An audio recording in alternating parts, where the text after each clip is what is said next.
வணக்கம். Astro voice Tamil சேனலுக்கு உங்க எல்லாரையும் ரொம்ப அன்போட வரவேற்கிறேன். நம்ம வாழ்க்கையில சந்திக்கிற ஒவ்வொரு வீழ்ச்சிக்கும் உண்மையிலேயே ஒரு அர்த்தம் இருக்குமா? ஒரு மிகப்பெரிய சரிவுக்கு அப்புறம் ஒரு பிரம்மாண்டமான எழுச்சி சாத்தியம்தானா? இன்னைக்கே நாம் அப்படியான ஒரு ஆழமான மனசை தொடுற ஒரு பயணத்தை பத்தி தான் பார்க்க போறோம். கும்பராசில பிறந்தவங்களோட வாழ்க்கை பயணம், அவங்களோட தீராத போராட்டங்கள், அவங்க சந்திக்கிற இழப்புகள், கடைசியில அவங்க அடையிற அந்த மகத்தான வெற்றியோட ரகசியங்கள் என்னன்னு இந்த பகுதியில நம்ம விரிவாக பார்க்கலாம். இந்த ஆன்மீக பயணத்தை நம்ம ஒன்னா சேர்ந்து தொடங்குறதுக்கு முன்னாடி நம்ம சேனலுக்கு சப்ஸ்கிரைப் பண்ணிக்கோங்க. அப்போதான் இது மாதிரியான ஆழமான அலசல்கள் உங்களை தேடி வரும். சரி வாங்க, இந்த ஒரு வரியிலிருந்து நம்மளோட இந்த தேடலை ஆரம்பிக்கலாம். நல்ல கவனிங்க. இந்த ஒரு கருத்துல தான் கும்ப ராசியில் பிறந்தவங்களோட முழு வாழ்க்கை பாதையையும் புரிஞ்சுக்கிறதுக்கான திறவுகோலே இருக்கு. அவங்க வாழ்க்கை ஒரு நேர்கோட்ல போற பயணம் கிடையாது. அது ஒரு பெரிய வீழ்ச்சிக்கு பிறகு வர்ற ஒரு அற்புதமான எழுச்சி. அந்த வீழ்ச்சிங்கிறது வெறும் பண நஷ்டமோ இல்ல ஒரு தோல்வியோ மட்டுமில்ல. அது தன்மானம், நம்பிக்கை, உறவுகள்னு எல்லாத்தையுமே சோதிச்சு பார்க்கற ஒரு கட்டம். அந்த இழப்பு அவங்களுக்கு எதை கத்துக் கொடுக்குது, அவங்களை எப்படிப்பட்ட ஒரு மனுஷனா செதுக்குதுங்கிறத தான் நாம இப்போ ஆழமா பார்க்க போறோம். இப்போ நாம பார்க்க போறது முதல் பகுதி, அடிப்படை முரண்பாடு. இங்கதான் கும்ப ராசியோட முதல் மற்றும் முக்கியமான புதிரே தொடங்குது. பாருங்க, ஜோதிட சாஸ்திரப்படி கும்ப ராசிங்கிறது காலச்சக்கரத்தோட 11வது வீடு. அதாவது லாபங்களையும் ஆதாயங்களையும் குறிக்கிற லாபஸ்தானம். மூத்த சகோதரர்கள், நண்பர்கள், நம்ம ஆசைகள் நிறைவேறதுன்னு எல்லா நல்ல விஷயங்களையும் குறிக்கிற இடம் இது. அப்போ இவ்ளோ நன்மைகளை குறிக்கிற ஒரு வீட்ல பிறந்தவங்களுக்கு ஏன் இவ்ளோ போராட்டங்கள் வரணும்? வாங்க, இந்த ஆச்சரியமான கேள்விக்கான பதில நாம தேடலாம். இதுல இருக்கிற முக்கியமான விஷயம் என்னன்னா, கும்பம் லாபத்து குறிக்கிற வீடுதான். ஆனா அதோட அதிபதி யாருன்னு பாருங்க, கர்மகாரகனான நீதி தேவனான சனீஸ்வரன். அது மட்டும் இல்ல, இந்த வீட்ல வேற எந்த கிரகமுமே உச்சமோ நீச்சமோ அடையறதில்ல. அதனால இங்க சனி பகவான் மட்டும்தான் முழு பலத்தோட ஒரு தனித்துவமான சக்தியோட இருக்காரு. இதுக்கு என்ன அர்த்தம்னா, கும்பராசிக்காரங்களுக்கு லாபம் நிச்சயமா உண்டு. ஆனா அந்த லாபம் சுலபமா குறுக்கு வழியில வராது. ஒவ்வொரு வெற்றிக்கு பின்னாலியும் ஒரு மிகப்பெரிய உழைப்பு, பொறுமை, தியாகம், நேர்மை இருக்கணும்னு சனி பகவான் உறுதி செய்வாரு. அவர் ஒரு கடுமையான வாதியார் மாதிரி பல சோதனைகளை கொடுத்து அதுல தேர்ந்தவங்களுக்கு மட்டும்தான் அந்த வெற்றி கனிய பரிசா கொடுப்பாரு. இந்த ஒப்பீடு அவங்க வாழ்க்கையில இருக்கிற அந்த மைய முரண்பாட்டை ரொம்ப தெளிவா விளக்குது. ஒரு பக்கம் பாத்தீங்கன்னா அவங்க ஆன்மா ஆன்மீகத்தையும் சேவையையும் தேடி போகும், அதுதான் அவங்களோட இயல்பு. இன்னொரு பக்கம் அவங்களோட அன்றாட வாழ்க்கை கடன், நோய், மறைமுக எதிரிகள்னு உலகியல் பிரச்சனைகளால சூழப்பட்டிருக்கும். ஒரு தராசோட 2 தட்டுகள் மாதிரி.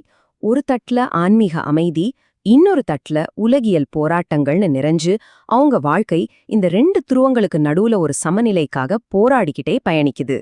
அடுத்து நாம பார்க்க போறது பகுதி 2, கும்பத்தின் இரு உலகங்கள். இந்த அடிப்படை முரண்பாடு அவங்களோட குணமாய் எப்படி மாறுது? ஒரு பக்கம் அவங்க ஆன்மா விருந்துற பாதை, இன்னொரு பக்கம் அவங்க வாழ்ந்தாக வேண்டிய யதார்த்தமான வாழ்க்கை. இந்த 2 உலகங்களுக்கும் நடுவுல அவங்க எப்படி வாழ்றாங்கங்கிறத இப்போ நாம இன்னும் ஆழமா பார்க்கலாம். நல்லா கவனிச்சு பாருங்க. கும்ப ராசிக்காரங்களுக்கு ஆன்மீகம்ங்கிறது வெறும் நம்பிக்கை மட்டும் கிடையாது. அது அவங்க மனசுக்கும் வாழ்க்கைக்கும் ஒரு அத்தியாவசிய தேவை. அது அவங்க ரத்தத்துல ஊர்ன ஒரு விஷயம்.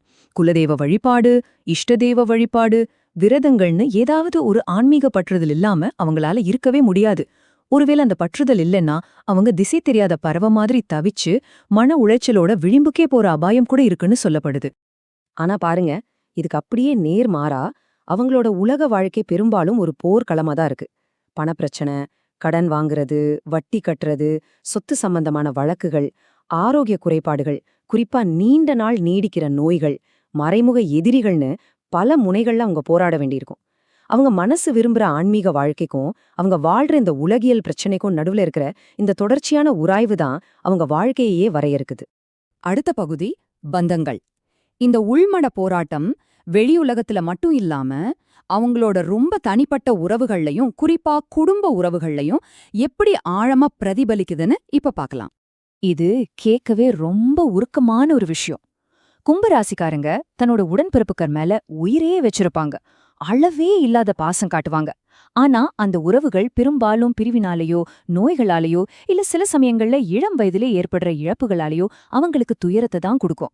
என் தம்பி ரொம்ப கஷ்டப்படுறான், என் அக்கா ரொம்ப கவலையா இருக்கான்னு அவங்க சொல்லிக்கிட்டே இருப்பாங்க. அந்த பாசம் இருந்தும் அதனால ஒரு முழுமையான சந்தோஷத்தை அவங்களால அனுபவிக்கவே முடியாது. அந்த அன்பு ஒருவித வலியோட கலந்தே இருக்கும். அவங்களோட திருமண வாழ்க்கை ஒரு வலிமையான துணைய கொண்டு வரும். அவங்களுக்கு வர கணவரோ மனைவியோ நல்ல நிர்வாக திறமையோட, ஆளுமை பண்போட, சமூகத்துல ஒரு அந்தஸ்தோட இருப்பாங்க. ஆனா கும்பத்தோட அதிபதியான சனிக்கும் அவங்களோட 7ஆம் வீட்டு அதிபதியான சூரியனுக்கும் இயற்கையாவே ஆகாது. இதனால அந்த உறவுல எப்போதுமே ஒருவித பதற்றமோ கருத்து வேறுபாடுகளும் இருந்துகிட்டே இருக்கும். வெளியிருந்து பார்க்கும்போது எல்லாம் நல்லா இருக்கிற மாதிரி தோணும். ஆனா உள்ளுக்குள்ள அது ஒரு எளியும் பூனையுமா இருக்கிற வாழ்க்கைதான். அன்பு இருந்தாலும் அந்த முரண்பாட அவங்க வாழ்க்கை முழுவதும் தொடரும். இப்போ நாம கும்ப ராசிக்காரங்களோட பயணத்துல ரொம்பவே சவாலான, ஆனா அதே நேரத்துல அவங்கள முழுசா உருமாற்றக்கூடிய ஒரு கட்டத்துக்கு வர்றோம். அதுதான் அந்த மாபெரும் வீழ்ச்சி, அவங்க வாழ்க்கையோட ஒரு முக்கியமான திருப்புமுனை. இந்த பாதை அமைப்பு ரொம்ப பொதுவானது. அவங்க வாழ்க்கையில பெருசா சாதிக்கணும்னு தொடங்குற முதல் முயற்சி, அது தொழிலா இருக்கலாம், இல்ல ஒரு சொத்து வாங்குறதா இருக்கலாம், அது பெரும்பாலும் ஒரு பெரிய இழப்புல தான் முடியும். ஆனா அந்த இழப்பு தான், அந்த தோல்விதான் அவங்களுடைய எதிர்கால வளர்ச்சிக்கு தேவையான ஒரு முக்கியமான பாடமா அமைது.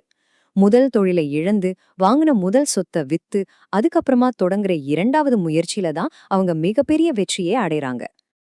இந்த சக்தி வாய்ந்த வரி அவங்களோட மீண்டு வர்ற தன்மையோட சாரத்தை ரொம்ப அழகா சொல்லுது. யோசிச்சு பாருங்க, எல்லாராலையும் கைவிடப்பட்டு இனிமே இவன் அவ்வளோதான் முடிஞ்சு போனான்னு முத்திரை குத்தப்பட்ட பிறகுதான் அவங்க தங்களோட உண்மையான சக்தியை கண்டுபிடிச்சு யாரும் எதிர்பார்க்காத வகையில ஒரு விஸ்வரூபம் எடுத்து எழுந்து நிப்பாங்க. அதுதான் கும்பத்தோட தனித்துவம். அந்த வீழ்ச்சி அவங்கள அழிக்கல, அது அவங்கள புடம் போட்ட தங்கமா மாத்துது. சரி, இவ்வளவு போராட்டங்களுக்கும் என்னதான் அர்த்தம்? இந்த கடினமான பயணத்தோட கடைசி இலக்கு தான் என்ன?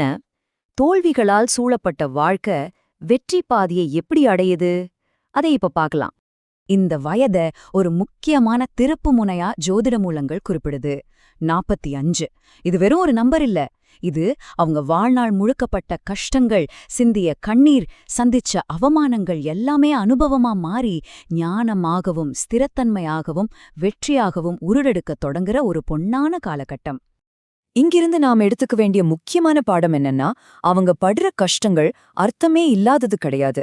அந்த கஷ்டங்கள் தான் இந்த நீடித்த வெகுமதிகளை அடைய தேவையான வலிமையை உருவாக்குற உலைக்களமா இருக்குது. அவங்களோட வெற்றிங்கிறது திடீர்னு கிடைச்சதில்ல. அது ஒவ்வொரு போராட்டத்திலையும், ஒவ்வொரு கண்ணீர் துளியிலையும் செதுக்கப்பட்ட ஒண்ணு. கடைசியில அவங்க எல்லாத்தையும் பெறுவாங்க. செல்வம், மரியாதை, நிம்மதியான குடும்பம், நீண்ட ஆயுள்னு எல்லாத்தையும் அடைவாங்க. இந்த உருவகம் அவங்களோட உள்மனத ரொம்ப அற்புதமா விளக்குது. ஒரு குடத்தை போல அவங்களோட உண்மையான உணர்வுகளும் வலிகளும் உள்ளுக்குள்ள இருட்டாகவும் ரகசியமாவும் வைக்கப்பட்டிருக்கும். அத மத்தவங்களால சுலபமா புரிஞ்சுக்க முடியாது. ஆனா அந்த குடம் எப்படி உயிர் கொடுக்கற தண்ணீரை தாங்கி நிக்குதோ, அதே மாதிரி கும்பராசிக்காரங்க தங்களோட வலிகளை எல்லாம் உள்ள வச்சுக்கிட்டு மத்தவங்களுக்காக தன்னலம் இல்லாம உழைச்சு அவங்களுக்கு சேவை செய்யறதையே தங்களோட வாழ்க்கையோட நோக்கமாக கொண்டிருப்பாங்க.